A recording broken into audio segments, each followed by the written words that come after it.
Hello guys. आज हम पढ़ेंगे अष्टांग हृदय का थर्ड चैप्टर जो है ऋतुचर्या अध्याय। ऋतु ऋतु क्या होता है? ऋतु क्या होता है, कितने प्रकार का होता है, उत्तरायण क्या होता है, दक्षिणायन क्या होता है, इसमें कौन कौन सा दोष प्रधान होता है, कौन सी अवस्था प्रधान होती है, सब इस चैप्टर में पढ़ेंगे हम। ये 10 नंबर का क्वेश्चन इसमें से आता है इस चैप्टर में। ऋतुचर्या होता क्या है? ऋतुचर्या जो नेक्स्ट प्रूफ आगा उसमें भी सबसे इंपॉर्टेंट आता है ये। ठीक है,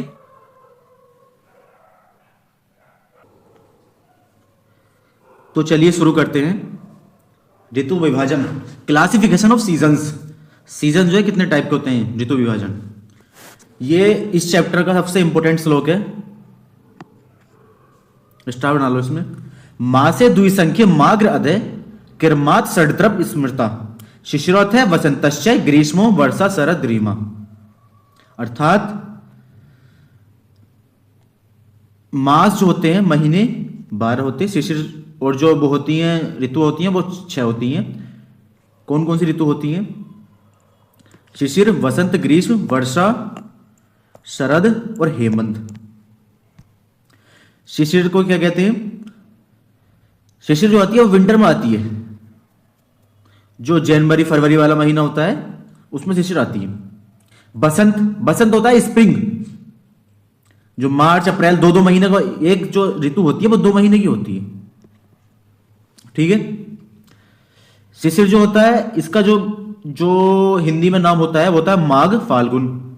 बसंत, बसंत जो आती है वो आती है चैत्र और वैशाख में।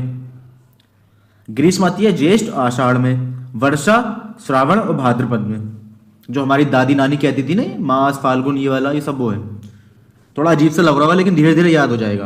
अब आता है आयन। आयन क्या होती है? ये होता है उत्तरायण, एक होता है दक्षिणायन। उत्तरायण को आदान काल कहते हैं, दक्षिणायन को विसर्ग काल कहते हैं।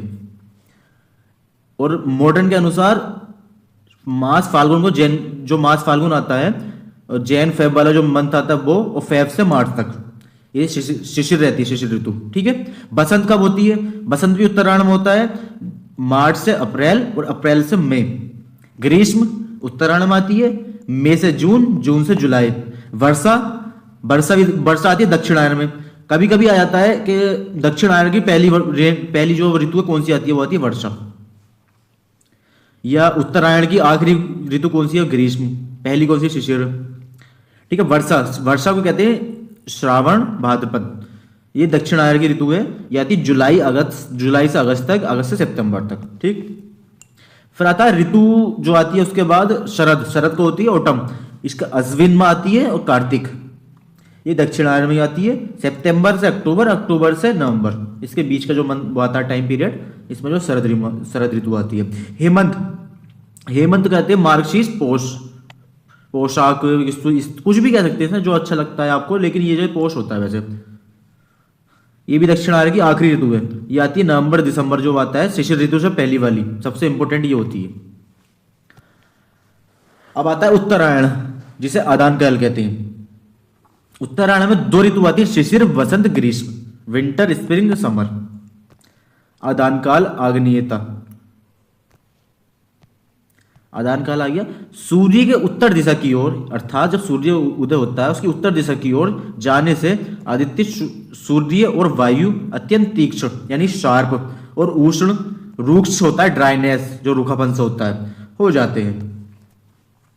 एवं पृथ्वी के सौम्य गुणों को क्रमशः नष्ट कर देते हैं, क्योंकि तिक्त रस शिशिर में, कषाय रस वसंत में, कषाय रस वसंत में और कटु रस ग्रीष्म में क्रमशः बलवान होते हैं।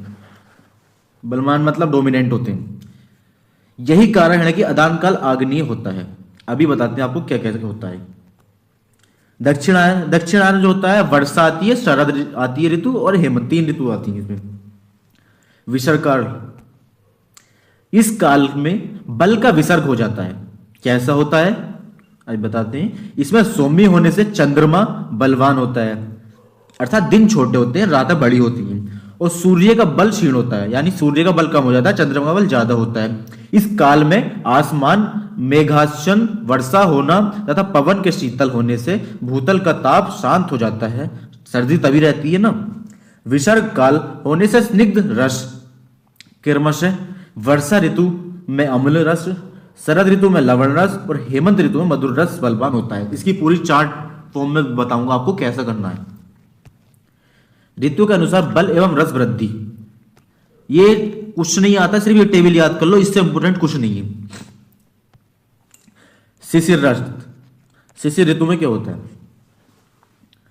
देखो शिशिर ऋतु में जो होता है ना, बल जो होता है वो श्रेष्ठ होता है और हेमंत में श्रेष्ठ होता है। मैंने कैसे याद करा था? मैंने सिर्फ इस तरह से याद करा था।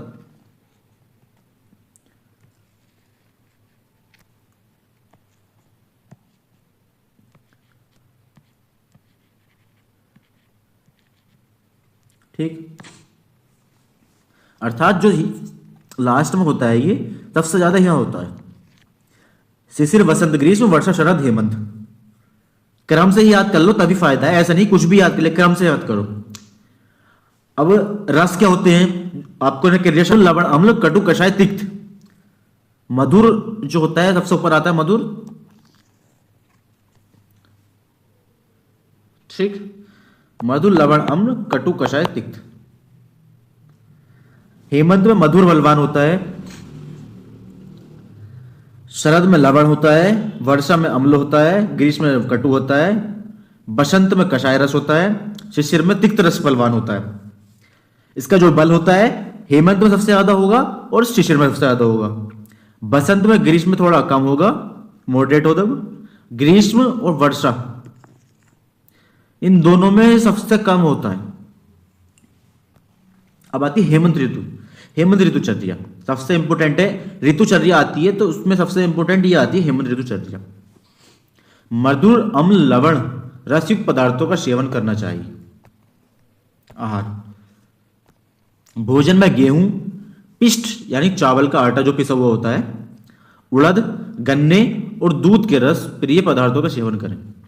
हष्टपुष्ट प्राणी के स्निग्ध मांस रस को तथा गुड़ से बनी मध्य अक्षसुरा का सेवन करें।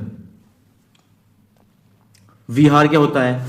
आहार विहार होता है ना, दो चीज आती है, टर्म आहार और विहार। आहार क्या होता है? जो हमने कहा जो हम खाते हैं फूड वगैरह, और विहार क्या होता है? विहार होता है हमारा डेली रूटीन, पहनना, जो हम ये सब चीज करते हैं।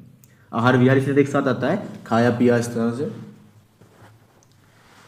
वाथर तेल से अभ्यंग, यानी अभ्यंग मतलब आपको पिछले चैप्टर में पढ़ाया था मसाज। जो वाथर तेल होता है उससे अभ्यंग करें। सिर में तेल की मालिश करें वसंत ऋतु, इसमें हेमंत ऋतु में। मल विद्वा में कुशल व्यक्ति से कुश्ती लड़ना, कुशल व्यक्ति से कुश्ती लड़ना। पादाघात शरीर का संवाहन आदि करना। शरीर पर लगे स्नेह अभ्यंगार्थ विधियुक्त तेल को कषाय रस वाले द्रव्यों के पुआत आदि से धोना। ठीक, ऋतु के अनुसार उष्ण शीत जल से स्नान, अर्थात ऋतु के अनुसार जो जल होता है, हेमंत ऋतु में सर्दी है तो उष्ण जल से नहाना चाहिए। शरीर पर केसर कस्तूरी का लेपन करना। शरीर को अगुरु से घूपित करना।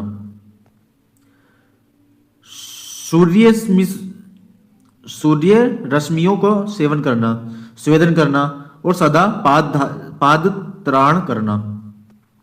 शीत हरणार्थ स्त्री सेवन करना, अर्थात शीत के साथ।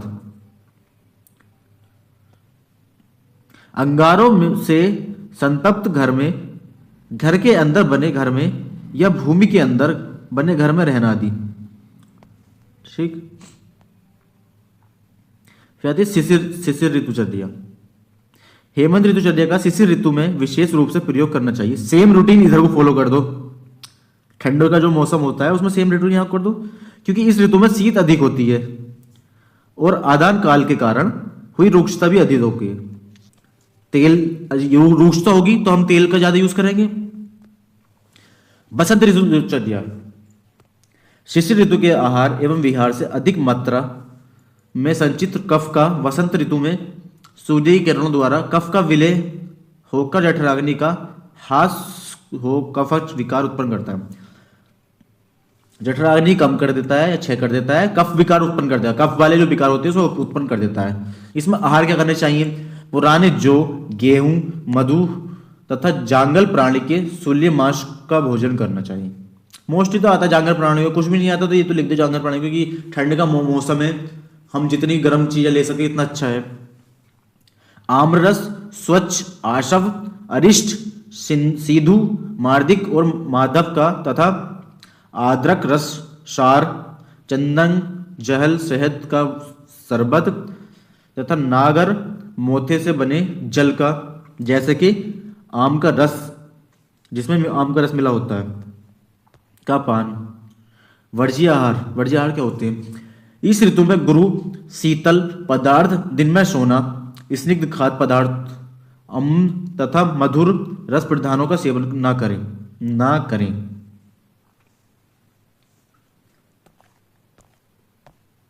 ये टॉपिक बनता है हेमंत ऋतु में होता है ना, मधुर रस प्रधान होता है, तो शिशिर में उसका उल्टा कर दो कि इसमें ये नहीं, मधुर रस नहीं यूज करना चाहिए। विहार क्या होता है?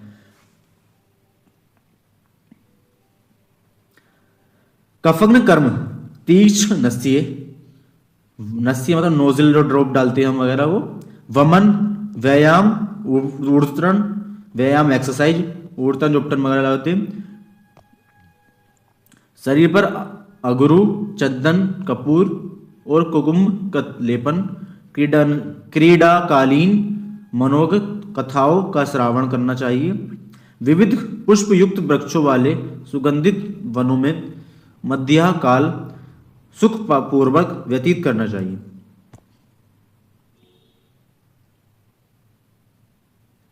ग्रीष्म ऋतुचर्या,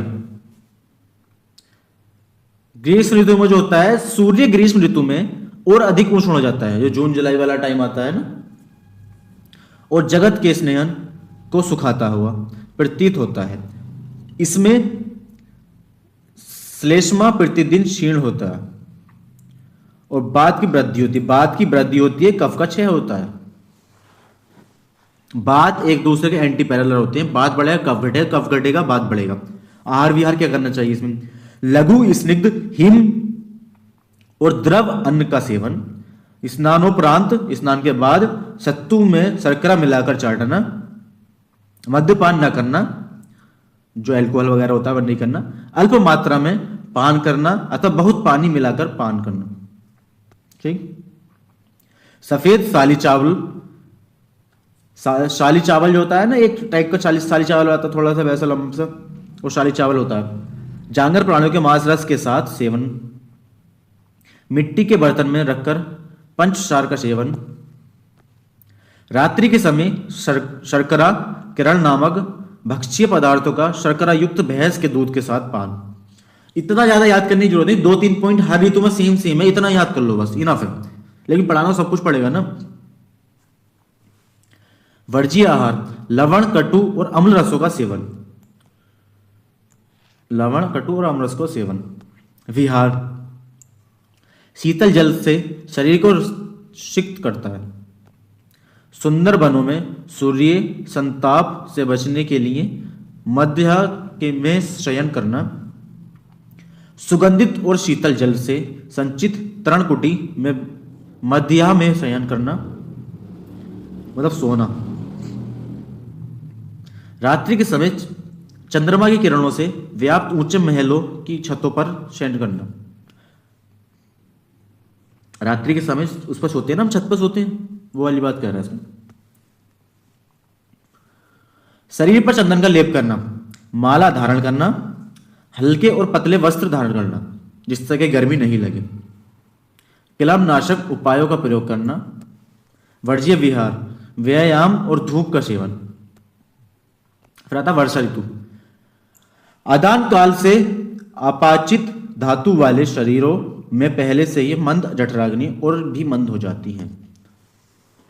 जो वो टेबल बताई थी मैंने, जिसमें आदान काल होगा विसर्ग काल होता है, उस टॉपिक जो वो टेबल थी ना, उसमें से कम 4-5 पॉइंट बन सकते हैं नॉर्मली। जैसे वर्षा ऋतु है, वर्षा ऋतु कौन से काल में आती है और इसमें कौन सा प्रधान होता है, इसका बल कौन सा होता है, रस कौन सा प्रधान होता है, और जो आयुर्वेदिक होते हैं हिंदी वाले होते मंत्र वो याद कर लो, और जो मॉडर्न वाले जनवरी फरवरी होते हैं वो याद कर लो, और इसका अपोजिट कर दो एक दूसरे का, इसमें ये यूज़ नहीं करना चाहिए, ये यूज करना चाहिए। ठीक है।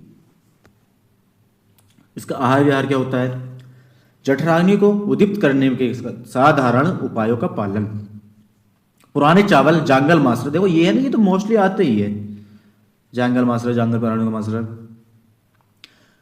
हरी नाणी का मांस, ये छोड़ो इसे। पुराने मार्दिक और अरिष्ट मस्तु, सोवर्जत लवण, पंचकोल चूर्ण। पानार्थ आकाशीय जलकूप, जल कुएं का जल होता है, आकाश का जल होता है। अम्ल एवं लवण पदार्थ, पर्याप्त मात्रा में स्नेह मिश्रित आहार। भली प्रकार शुष्क एवं मधु मिश्रित तथा लघु आहार। वर्ज्य आहार क्या होते हैं? नदियों का जल, उदमंत विहार, विहार में बात करते हैं। विरेचन आदि से शुद्ध शरीर वाले व्यक्ति को आस्थापन बस्ती करना चाहिए। अस्थापन बस्ती क्या होता है? अगले चैप्टर में पढ़ेंगे। अस्थापन बस्ती, अनुवासन बस्ती, ये सब क्या होती है? बस्ती इतनी प्रकार की होती है। सुगंधित द्रव्य धारण करना, निरंतर धूपित वस्त्रों को पहनना।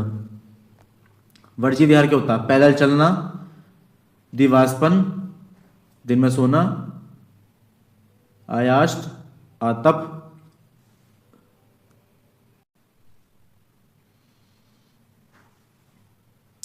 फिर आता है हमारा शरद ऋतुचर्या। शरद ऋतु में जो होता है आहार क्या होता है? तिक्त घृत का सेवन करना चाहिए, तिक्त मधुर कषाय तथा लघु आहार का यूज करना चाहिए।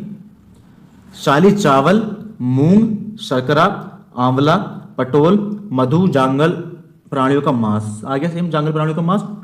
हंसोदक का सेवन, हंसोदक क्या होता है? हंसोदक जो होता है हमारा, जो नॉर्मल आम भाषा में कहते हैं ओस, जो रात का पानी इकट्ठा हो जाता है उसे ओस कहते हैं। आगे बढ़ेंगे हम, हंसोदक क्या होता है, इंपोर्टेंट चीज है। विहार, विरेचन कर्म एवं रक्त मोक्षण करना। रात्रि के आरंभ में चंदन, उशीर, कर्पूर और मोतियों के आहार एवं वस्त्रों से शोभित होता हुआ प्रसाद की छत पर सुधा, धवल, चांदी में बैठना। हंसोदक क्या होता है? जो जल सभी स्थानों में सारे दिन भर सूर्य की किरणों में संतप्त रहता है और सारी रात चंद्रमा की किरणों में शीतल रहता है और अग्रस्त्योदय से निर्विष्ट है तथा सूची, निर्मल और त्रिदोषर है, वह हंसोदक कहलाता है। यह हंसोदक जल ना अभिसंधि है और ना रुक्ष है, पीने पर और स्नान वगाहन के लिए यह अमृत के समान है। हंसोदक अर्थात सारी बातों का एक बात है, जो जल सारे दिन सूर्य की किरणों में हो और रात को चंद्रमा की किरणों में हो, चंद्रमा की किरणों में ठंडा हो गया हो, वह जो हंसोदक कहलाता है। यह हंसोदक आता है इस चैप्टर में, सबसे इंपोर्टेंट लास्ट वाला टॉपिक है। शरद ऋतु में वर्ज्य 10वीं विषय। तुषार, क्षार, शोहिती इतना इंपॉर्टेंट नहीं है, ये एक बार देख लीजिए।